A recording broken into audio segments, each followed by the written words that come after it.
Alors celle-là, pour le coup, je m'y attendais pas, mais alors pas du tout. Jérôme Powell a laissé entendre une possible baisse des taux lors de son discours à Jackson Hole, ce qui a propulsé l'ensemble du marché crypto, mais aussi l'ensemble des marchés boursiers. Bitcoin a pris près de 4,3%, Ethereum a explosé de près de 15%, et Solana nous a fait une belle poussée de près de 13% et a encore progressé ce matin.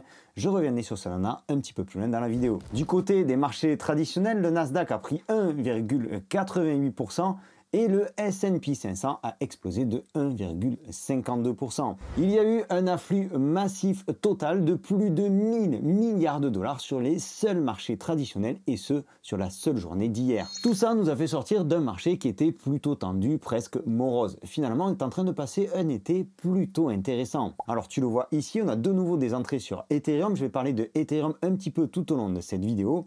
Donc tu le vois, BlackRock lance la machine Ethereum, 287 millions de dollars d'inflow sur son ETF ETH. Des réserves qui sont en hausse malgré la volatilité. La volatilité, on va aussi en parler, on ne peut pas dire qu'on y échappe en ce moment.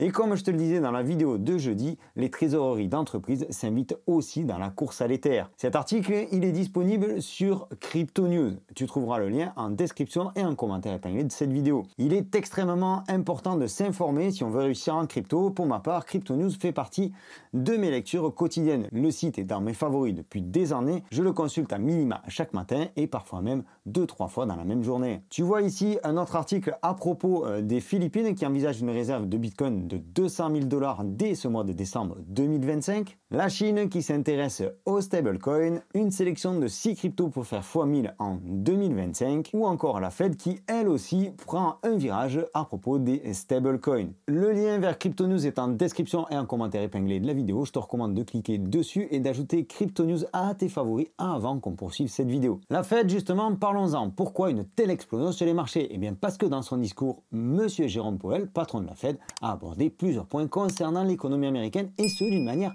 plutôt inattendue. Il estime aujourd'hui que le marché de l'emploi représente un danger plus important que l'inflation aux États-Unis. Je vais te lire un court extrait de son intervention. Au final, quelles sont les implications pour la politique monétaire? À court terme, les risques pesant sur l'inflation sont orientés à la hausse, tandis que ceux pesant sur l'emploi sont orientés à la baisse, ce qui constitue une situation difficile. Notre taux directeur est désormais 100 points de base plus proche de son niveau neutre qu'il y a un an. Et la stabilité du taux de chômage et d'autres indicateurs du marché du travail nous permet d'avancer prudemment dans notre réflexion sur les changements à apporter à notre orientation politique. Néanmoins, avec une politique restrictive, les perspectives de base et l'évolution de l'équilibre des risques pourraient justifier un ajustement de notre orientation politique. Alors oui, c'est quand même un discours de politicien et il faut savoir lire entre les lignes. Les acteurs de marché ont bien compris qu'une baisse des taux d'intérêt de la Fed est envisageable dès le mois de septembre, dès le 17 septembre 2025. On est donc encore et toujours dans la spéculation d'une éventuelle baisse des taux, et même si le discours de Powell semble plus équivoque que ses interventions précédentes, il soulève tout de même certaines questions. Parce qu'il indique dans son intervention avoir désormais suffisamment d'éléments pour estimer l'impact des droits de douane sur l'inflation, tandis qu'il disait l'inverse il y a à peine quelques jours. Il estime aussi qu'une inflation au-delà de 3% comme actuellement n'est plus vraiment un problème, tandis qu'il était ferme sur sa position. La Fed ne devait pas baisser les taux tant que l'inflation n'atteignait pas l'objectif de 2%. Alors, est-ce qu'il s'agit d'un discours politique, d'un discours de courtoisie envers Donald Trump ou d'une réelle annonce? Si on remet les choses dans leur contexte, le discours d'hier revêt un cadre un peu particulier, parce qu'il a lieu à Jackson Hole dans le Wyoming. On n'est pas du tout dans les bureaux de la Fed et pour cause, ce symposium réunit des représentants de banques centrales de près de 40 pays à travers le monde. Alors bien qu'il ne soit pas, selon ses dires, influençable par l'aspect politique, Jérôme Powell reste à la tête de la banque centrale de la première puissance économique au monde. Et lorsqu'il s'adresse à ses confrères, il n'a certainement pas la même façon de présenter les choses que lorsqu'il donne des conclusions sur tel ou tel rapport FOMC. Donc ce qu'il faut retenir de tout ça, c'est qu'on est encore et toujours dans la spéculation d'une éventuelle baisse des taux en septembre. Mais Powell n'a pas donné de date. Il a dit que la situation actuelle pourrait justifier un ajustement de l'orientation politique de la Fed. On ne connaît donc ni la date exacte de la première baisse, est-ce que ce sera septembre, octobre, novembre, décembre, on ne sait pas. On ne connaît pas non plus l'impact de cette baisse, 25, 50, peut-être 100 points de base. Et on ne sait pas non plus si cette baisse aura lieu en une, deux, trois ou peut-être plusieurs fois. Et ce que je veux dire, et c'est aussi pour ça qu'on est dans la crypto, c'est aussi pour ça qu'on aime ce marché, c'est qu'on réagit parfois avec excès, avec énormément d'énergie à la hausse. On est toujours dans la spéculation d'une éventuelle baisse des taux. Et pourtant, Ethereum nous a établi un nouveau record dans la foulée. Et si on se penche sur la dominance du Bitcoin, on est cette fois clairement passé sous les 60%. Ces fameux 60% qui sont un élément déclencheur d'une éventuelle alt season que tu vois ici représenté par la ligne violette en pointillé. Donc on est passé nettement dessous, c'est quelque chose qu'on attendait depuis quelques temps, mais on a surtout, dans le même temps, cassé cette droite de tendance qui bloquait la dominance du Bitcoin, c'est-à-dire la part de marché du Bitcoin, au-dessus de l'ensemble des altcoins. Donc on a peut-être ici le déclencheur, ou du moins un premier signe d'un déclencheur d'une éventuelle alt season. Si tu aimes ce type de contenu, je t'invite à liker la vidéo et à t'abonner. Comme ça, tu nous donnes un coup de pouce et si en plus tu actives la petite cloche, tu es sûr de ne rater aucune de nos prochaines vidéos. Cette spéculation autour d'une baisse des taux pourrait avoir deux effets majeurs. Tout d'abord, si la baisse n'intervient pas en septembre, ou si les chiffres publiés début septembre ne sont pas bons, on pourrait avoir un éclatement de cette bulle. Et il faut savoir que plus il y a d'euphorie, plus la chute sera sévère. Donc prudence. Ensuite, s'il y a une baisse des taux, comme l'annonce Powell, son effet ne se fera vraiment sentir que dans quelques mois. Et c'est pour ça que paradoxalement, le marché explose aujourd'hui. Les investisseurs anticipent non pas une baisse des taux, mais plutôt l'effet que cette baisse aura sur les marchés. Ici, on parle de flux financiers, de milliards de dollars en jeu. On n'ouvre pas un robinet monétaire comme ça. Et pour que l'argent circule, il faudra derrière quelques mois. Et si l'on se réfère à la crypto total market cap, on reste encore sur des niveaux qui sont proches de ceux du mois de juillet. On a fait ici une tentative de sortie par le haut début août. On est encore au-dessus des anciens plus hauts du mois de juillet. Mais finalement, entre là et là, on a très peu progressé. Et pourtant, il s'est passé un mois et aujourd'hui, on est presque en pleine euphorie. Ce qu'il faut comprendre aujourd'hui, c'est que la seule chose qui change par rapport à il y a un mois, c'est notre perception de l'avenir. C'est cette espèce d'euphorie qui s'est installée après le discours de Powell. Et seulement, ça ne suffit pas. Pour faire exploser le marché, il va falloir de l'argent frais. Il va falloir que cette total market cap explose vraiment vers le haut. Et un dernier point important, pendant l'annonce d'hier de Jérôme Powell, le dollar, la valeur du dollar a chuté de 0,90%. C'est assez important pour le souligner.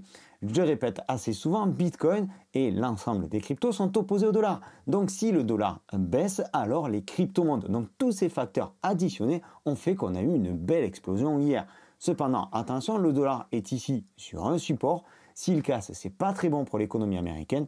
Alors peut-être qu'on pourrait avoir un rebond du dollar et donc peut-être une hausse modérée à l'avenir sur les cryptos. Alors que faire maintenant? Au moment où j'enregistre cette vidéo, on est samedi matin, on est en plein week-end. Donc à part accumuler, il n'y a pas grand-chose à faire. Le week-end regorge de nombreux pièges. Les marchés traditionnels sont fermés et nous verrons lundi si alors nous avons une prise de bénéfices ou si on poursuit la hausse sous fond de narratives spéculatives autour des taux d'intérêt. Le discours de Powell reste au fond une bonne nouvelle pour nous, même si cela pourrait favoriser l'explosion de l'inflation aux États-Unis, cela reste très positif pour nos bagues. Cependant, il ne va pas falloir se jeter corps et âme sur n'importe quelle crypto. On commence à revoir timidement revenir le côté des gènes de la crypto. L'excès d'enthousiasme d'hier en est une belle preuve. On voit aussi des meme coins afficher des performances insolentes. En résumé, on a beaucoup de volatilité et cela devrait durer encore le temps que les institutionnels rentrent de vacances, c'est-à-dire début septembre. Parce que, comme je te le disais, moins il y a de monde sur les marchés, plus on a de volatilité. Plus il y a de pièges pour les traders. Dans une précédente vidéo, je te disais qu'on pouvait s'attendre à une rotation des capitaux, non pas à l'image d'une alt season, mais plutôt par secteur. Je disais surveiller le secteur des exchanges centralisés et décentralisés.